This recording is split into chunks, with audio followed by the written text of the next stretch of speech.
And joining us now is former Commerce Minister Anand Sharma. Mr. Sharma, really appreciate your time here on India Today, sir.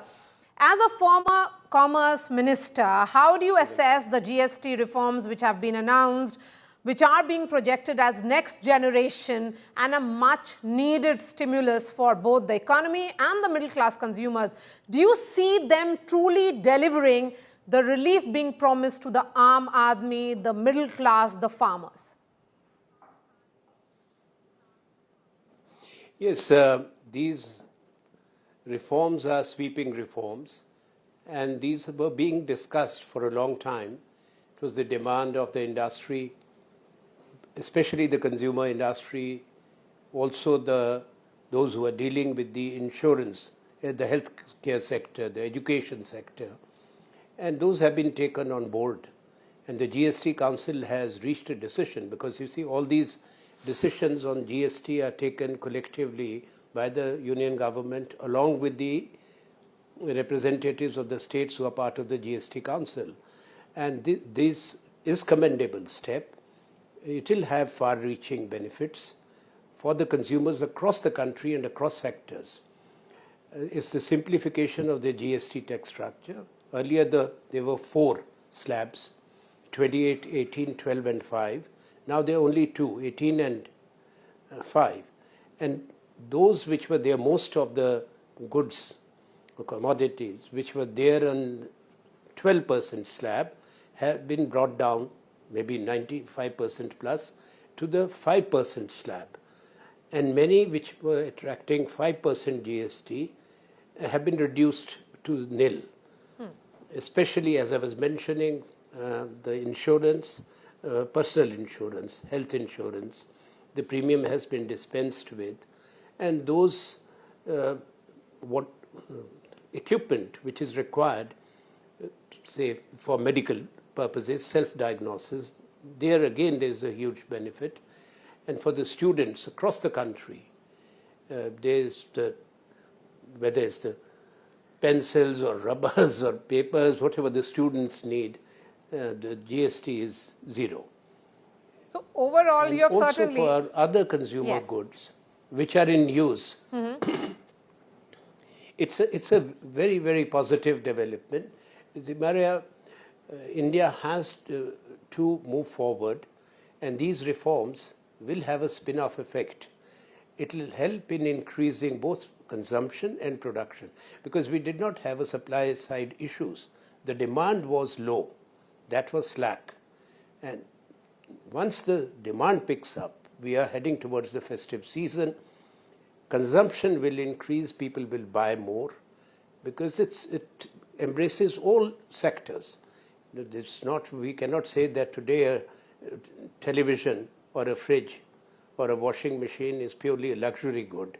These are not luxury goods anymore, because we have a huge middle class which can afford it. Okay. So there again, and when we talk of screens, projectiles and computers, so everything matters in helping the industry and also helping the consumers. Yes, so overall, if you have given a huge thumbs up, Mr. Anand Sharma, to this, but how would you react to what finally we have reached? How would you react to your own I'm giving cabinet my personal assessment. Yes, Mr. P. Chidambaram, who had said that perhaps these reforms are coming 8 years too late. So my question then is, sir, if some of these measures had been rolled out earlier, do you think both businesses and consumers would have been spared years of pain and uncertainty? I think Chidambaram is right there. We have been demanding it for long. That's the truth. I use this word that it has been the pipeline for long. It would have helped us to accelerate our GDP growth and also increase consumption and production. So, but unfortunately, there have been delays. Let's not forget that there was a delay in the GST imposition itself. It was facilitated by us. I was at Parliament then as the Deputy Leader. The government negotiated with us. Earlier, the present ruling regime was opposed to it. And because the GST amendment could not have been passed without the Congress support. And we did cooperate in the larger national interest because Dr. Manmohan Singh as Prime Minister was the original author. He scripted the GST. Sorry, Chidambaram was the Finance Minister. I was the Minister in charge of Economy. So we have been saying it that simplify the GST. Now it has happened. I welcome it.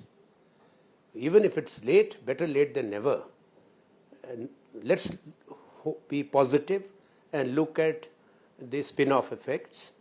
It will help us also, to some extent, to cushion the blow which is coming from the US tariffs, and particularly the penalties also that they have imposed on us. India has stood firm. India must stand firm. And we should not be desperate or give in to any bullying tactics, because the world is vast and we have to go for diversification, which India is doing. We have entered into a trade agreement with UK, which I welcome as the former minister. We were negotiating with the EU, and I hope that they conclude soon with the EU also. Okay. So, and with the other vibrant regions in Africa and Gulf. Yes, please. Okay.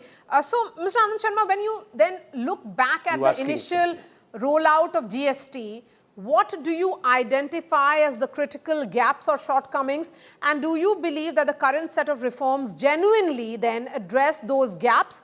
Or are some of the early design flaws still remain unresolved? Well, we have to see how it works out. What with the earlier design, it was pretty complicated, complex. It was difficult for the businesses, for the industry, and even for the retail sector to deal with. Now, we hope that it is made user-friendly and the refunds come easier. Refunds are important to keep the economy ticking, the industry ticking. And also whatever this belongs to the states, states must get in time. There have been bottlenecks there. Many of the states are resource-starved states. I myself come from a state which is reeling under perhaps one of the worst catastrophes when it comes to the floods and the cloudbursts in Himachal. And the GST, what is due, the refunds to the state, is still there. We hope that the Finance Minister is addressing these issues also, so that the refunds to the states are also cleared soon, because the states are important partners when it comes to India's growth story and India's economic development. And do you think the claim that all states are on board, Finance Minister spoke about it, truly reflects the ground reality of our federal tax system? Or is there a need for deeper structural reforms to make GST decision-making more genuinely balanced between centre and states? I think the GST Council is inclusive. So that's why they had a long meeting. I'm not privy to what specifically the discussions were about. We'll get to know in due course of time. But the outcome is a good one. Mm-hmm. This means that this outcome could not have been there if there was not a consensus. So the consensus has been reached. Yes. And if we continue to work in that spirit, there would be functional harmony. And it's for the centre has a bigger responsibility. We must never forget that we are a union of states. Centre has a key role, a pivotal role, because we have a unitary bias in the Constitution for the larger interest of the country, its unity and integrity.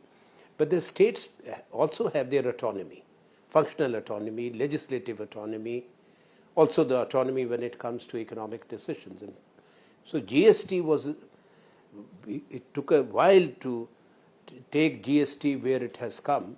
It would not have happened without the states being on board and everybody agreeing to it. So it's reflected a national consensus, but there was also an experience of the states and of the industry. So simplification was required, which was the demand, that instead of 4 tax slabs, as I mentioned, GST slabs, it should be 2.